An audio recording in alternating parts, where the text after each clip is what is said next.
All right, welcome back to what I think is the last installment of getting this fine scale miniatures kit built. So I'm moving on to the platform itself.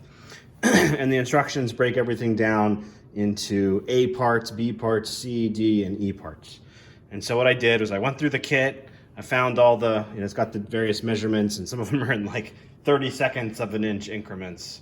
As an aside, why don't we do metric in this country? It would be a lot easier.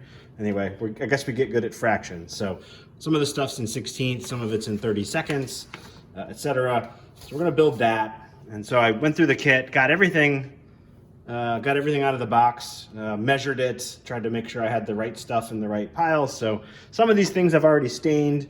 In the last video, you saw me work on the platform itself, which is part E over there. These are some cross members, angle braces. These are the ones that go across the bottom. Those are the legs, and these go across, I believe, right underneath the platform itself. So some of the stuff I've already stained, and it just so happens that this 1/32 by 3/32 strip wood here is the same size wood that you use for the rafters, but the kit came with some smaller sections of that, which are here, which I didn't realize that's what you're supposed to use for the rafters. So I cut 2 of the 4 pieces down that I needed to be exactly 9 3/4 inches long, which is how long the platform is. So I went out to my local hobby town and looking for replacement boards there.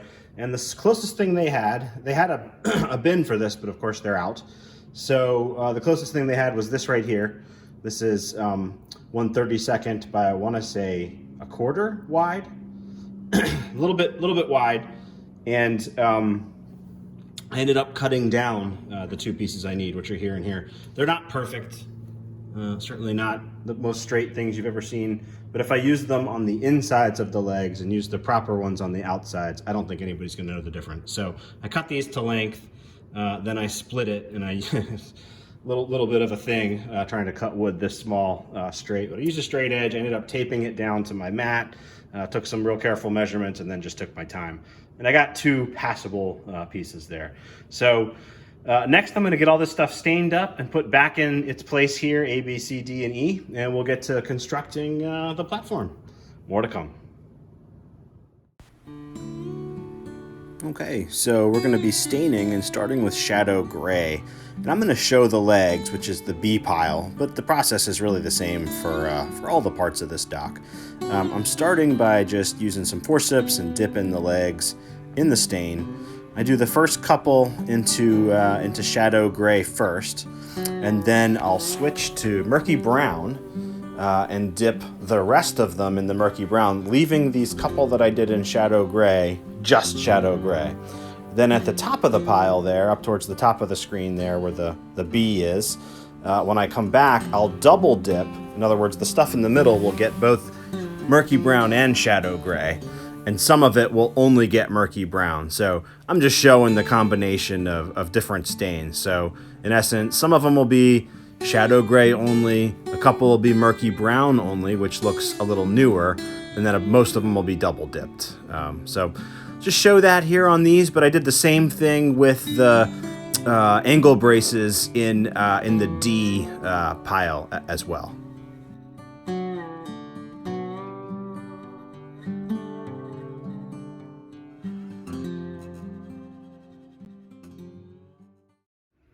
Okay, it's the next day and all this has dried, so you can see the color of the stain on the paper towel kind of tells the tale. On the left there is where we dipped it just in shadow gray. Then we go to where you just see the brown, that's just murky brown, and then the end over there is both. And so what you get is this effect right here, where you get like that board in the middle looks a little newer, and the one on the left looks a little bit older, because that gray, it's only gray, and wood tends to turn gray as it gets aged.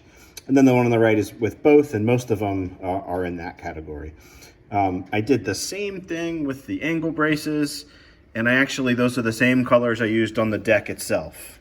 So it should all pull together and work nicely together. And I'm kind of showing the staining here because I feel like, from here, I'm just putting it together. which, I'll show it, but I think the staining is where, just like with painting, right? This is where the model really comes together. And then here's those C parts, and you tell me which ones were in the kit and which ones I made. I'll be impressed. So I think those two basically, I won't miss the original two pieces. Those custom cut ones are going to work just fine. So I'm gonna start putting this together now, and I think this is a little bit tricky. The instructions even say some of these are the more difficult steps in the whole process, but we're take it slow and try to do a nice job with this. Do my grandfather proud. All right, so the instructions say to start with the long horizontal cross members labeled A and glue on the legs labeled B. So I have a piece of wax paper over top of the plans, which are actual size, which is very nice. And I'm using 1, 2, 3 blocks to put the board, which actually sits on its side, up against those 1, 2, 3 blocks. And then I can glue each of the legs on and hold it in place here with probably, I've got extra 1, 2, 3 blocks. I can grab them and put them along the bottom to hold it up against the horizontal member there. Should keep them nice and straight till the glue sets, and then I'll start getting in some of the angle braces and stuff. But just wanted to show that. I don't think wood glue will stick to wax paper, so that's why I'm using that. And so I'm going to get these legs glued on. You actually do this twice, once for each side of the structure. So I'm going to get that done, and I'll come back and show you how it worked. So that's one side done. And, it's not going to be perfect like this until C goes on, and that'll help square things up and give it a little bit more sturdiness. But I did want to get it pretty close to square. That would just make those next steps that much easier. So that's what it's looking like here. I think this wax paper and doing it over the plan is going to work well. So I'll keep that up. I'll let this set, and then I will do the other side. Then we'll work on some of the cross bracing as well. So we've got the main side structures built, and my little jig worked out pretty good. Those are pretty straight. So now both of them. So now I'm moving on to the cross braces that go across here, and they actually butt up against. Pull in on that a little bit so you can see it better. They butt up against the bottom and sit flush against the edge of this board here going horizontally. So you need to cut them at an angle. My chopper comes with a 45 cut and a 30 and a 60. Unfortunately, this angle is none of those. And I don't want it to be, it doesn't necessarily need to be perfect, but I'd like it to not have, a giant sort of, so if I can get that in the camera so you can see what I'm talking about. Use a darker one, make it a little obvious on that lighter. I don't want it to look like that with that gap. I want to cut it so that it fits flush against this board here and against the top there. So I need to cut it at an angle. Chopper is the right tool for that. But that's not a 45, a 30, or a 60. So let me show you how I'm going to handle that. All right, that's closer to a 50-degree angle, even though it's actually slightly less than 50. It's about a 49-degree angle. And so what I'm going to do is use just this old paint stirrer, unused, but about the right thickness. And I'm going to cut this at a 49-degree angle so I can use that as a guide to hold the edge of the boards in my chopper. So I basically just need to make a new guide to cut the angle I need here on these, and they're all about the same. So I think the chopper is the right way to go. I should be able to blast through them once I get the angle set up correctly. More to come. All right, just a little bit more on this 9th grade geometry we're dealing with here.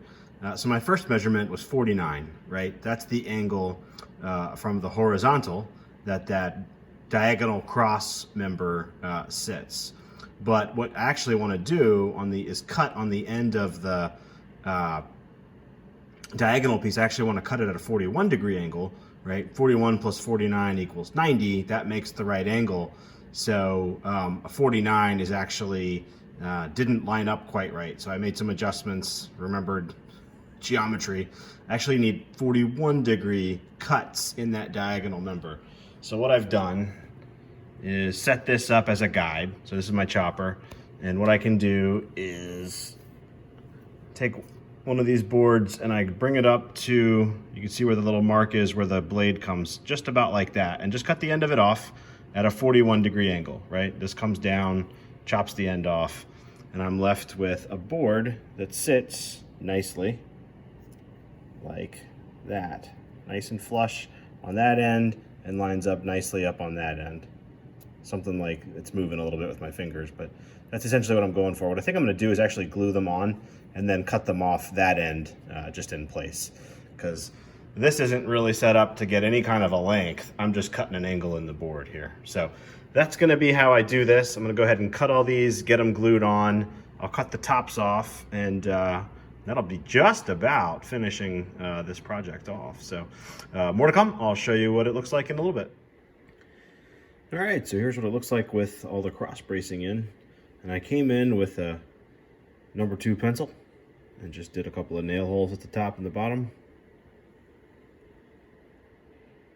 Did the same thing on the other one, which is now glued in place on the bottom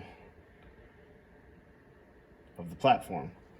And I'm using this end view as a guide for where to put that. And then I'm just using the 1, 2, 3 blocks to kind of hold things in place and keep it, you know, at a reasonably close to a right angle. So that's what's happening there. Those shorter pieces I was unsure of. The directions don't actually talk about it, but these thinner pieces are to be on the end, on the bottom here. I'll cut some new, this is what's left of the diagonal members. I'll cut some of those for the end, and that's on both ends. And then this represents this piece on the end. So I've got the first one kind of in place here, and that'll help space out where the other set of legs goes. And you basically replicate this pattern on the end as shown in the drawing right there. You can see the corner, and that's the end view. So moving right along, that's coming together nicely. All right, so I got the dock finished, and that's largely where it's going to sit. And I got a couple little details to come back and do just to kind of round out this kit. One of them is I need to weather the shingles, and I'll talk about that shortly. And also there is a stairway that goes from this platform up to that one. We'll go to the workbench and I'll show you that. But this is kind of where the kit sits on the yard. So you can see the icing track in the foreground there. Plenty of room back here for extra cars and stuff. And just messing around with the refrigerator car I've got sitting around. This thing will easily fit 2 and possibly 3 if you're just loading in one end. So I don't really know too much about how the icing operations worked, but yeah, that's largely where the car will sit and how it'll work, and I think it looks good. I like it here, kind of in front of some of those other buildings. So let me show a few things on the workbench to round this kit out, and I'll be right back. Okay, as for weathering the roof, I glued a couple little spare pieces of shingles that I had not cut the ends of off. Just grabbed, had 4 or 5 extra sheets. I grabbed a little bit, glued them down here, just like I did on this is actually the same cardstock that the roof was on in the first place. And I was messing around with 2 different pigments I've seen some other modelers use from Ammo by MIG. One of them is Farm Dark Earth and one of them is Winter Soil. And I just wanted to kind of see what they look like. I probably use a little of both of them, but I think I'll probably use more Winter Soil than Farm Dark Earth. But I wanted to just set up a little test here, see how I liked it, see how it looked. Yeah, like I say, I'll probably use both, but I think I'll use more of the Winter Soil, come back in with a little Farm Dark Earth for some extra dark areas. So that's what I'm going to do on the shingles. Then the stairs. Okay. Now the stairs on the left are the ones that came with the kit. This was a metal casting that I painted to Did a little bit of dry brushing to it. If I get in a little closer, maybe you can see some washes and some dry brushing to kind of bring out the character of the stairs. So those are the metal ones that came with the kit. And move these to the side for a minute and show you these stairs. It's going to be hard to do on camera, but let me set this up and I'll come back. Okay, so I put the stairs on here and I made the plates level mostly, started at the bottom, and you can see that they don't really match what's on the plans. They're nowhere near as steep. So that's what it looks like if I line them up level. I can put them at a bit of an angle and make them line up, and let me show you that too. Okay, using a little piece of foam to kind of hold it in place there, but if I increase the pitch of them so that it goes all the way up to the platform like it's supposed to, they all pitch down like a noticeable amount.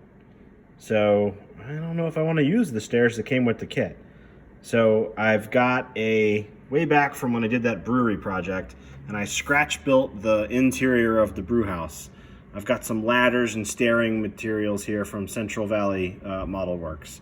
And I think that on the right there, I think that stairway is going to fit better. So let me show you that. Okay, so it's not an exact match by any stretch of the imagination, but the slope is right, and I get a top stair roughly even with the top of the platform.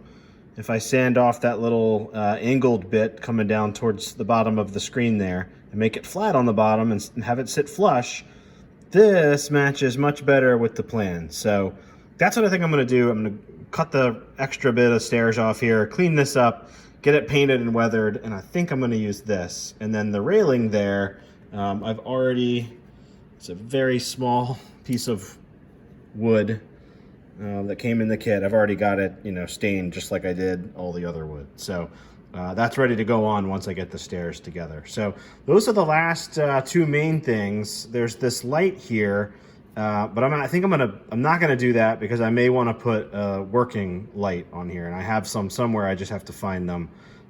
Probably something for another day. And then the posters, they're a little too old-timey for what I'm trying to do here. So I don't think I'm going to use the posters that came in the kit, though I may grab something from another kit that's a little bit more modern and stick that on here. So remember my time period, it's the 1950s. So let me get these two things done and I'll show you what it looks like when it's all complete. All right, this is probably going to be the last clip before I show the building done. But I just wanted to show how I did this. I put a piece of wax paper over top of the stairs on the plans and kind of taped down once I cut to fit the handrail. Then I taped down the handrail to the wax paper, then used wood glue to attach the vertical members, the supports for the handrail for the stairs. That is 1/32 inch square, tiny stuff. There's my finger, so you can see how small that is to work with. I tried to cut things at a little bit of an angle and then used my forceps and got it in there. I'm hoping that will not stick to the wax paper. That is the last thing I need to add to the structure. So if I pan over to it, that set of stairs I took from a different bag is now attached. I painted those up, dry brushed them. It's not perfect, but it'll work. It certainly sits more natural than the stairs that came with the kit. And I did weather the shingles. You can see, use the two pigments I discussed in the previous segment to do that. So we are down, I know I keep saying on the home stretch, but all I've got to do now is add the handrail to those stairs, and I'll show you what it looks like when it's done. All right, so that concludes my first fine scale miniatures kit. I hope I did my grandfather proud with this one. I like how it turned out. And I guess I did one thing that I didn't talk about yet, and that's just those ice blocks. The kit comes with, I guess they're clear acrylic, and I just got in there with some fine sandpaper and softened up the edges and scuffed them up a bit so they weren't as clear as glass, because ice isn't clear like glass. It looks more like this. So kind of fogged them up a little bit like that and glued them on with super glue. And that's it. So, oh look, there's a car that's been dropped off, ready for ice. I guess on its way to get some beer over at the brewery. Anyway, that was a really fun build. I recommend anybody watching, if you're at all inclined to go after one of these kits. They really are a lot of fun, and kind of a piece of railroad history there with George Celios no longer producing them. And then of course the extra meaning on this one being that it was my grandfather's. So all set, and like I said, front and center on the layout. So it's right here, kind of near the beginning of the yard ladder. I've got an icing track in there, and that's where the kit will sit. And the workbench is all clear, so I wonder what's going to be next. I'll have to decide. So I'll leave it here. Appreciate y'all watching. Everybody be well and safe. I hope everyone has a happy new year.